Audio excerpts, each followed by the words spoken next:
Hello viewers, আজ আমি দেখাবো আপনারা কিভাবে বিইডিতে থেকে কিভাবে 900 টাকা বোনাস পাবেন। দেখেন, এখান থেকে আমি খুব সহজে 900 টাকা বোনাস নিব।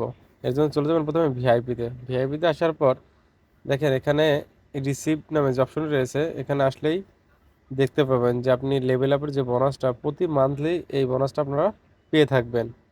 দেখেন আমিও এই বোনাসটি নিব। এর জন্য রিসিপ্ট নামে যে অপশন রয়েছে এর উপরে প্রেস করার পর দেখেন এখানে 900 টাকা অলরেডি চলে আসছে। শিওরের প্রেস করব, শিওর প্রেস করলেই 900 টাকা আমার অ্যাকাউন্টে যোগ হয়ে যাবে। আর এই অফারটি আপনারা সম্পূর্ণ ফ্রিতে পাবেন, কোনো কিছু আপনাকে অ্যাড করা লাগবে না। দেখেন আমি এখন লেভেল 4-এ আছি, আমি অনেক দিন যাবত এখানে কাজ করতেছি। আপনারা যারা কাজ করতে চান তাহলে কমেন্ট বক্সে অবশ্যই কমেন্ট করবেন। আর এই টাকাটা আমি কীভাবে উইথড্র দেবো সেটা আমি দেখাবো। যদি আপনারা এই গেমটি খেলতে চান তাহলে অবশ্যই কমেন্ট বক্সে কমেন্ট করে জানাবেন।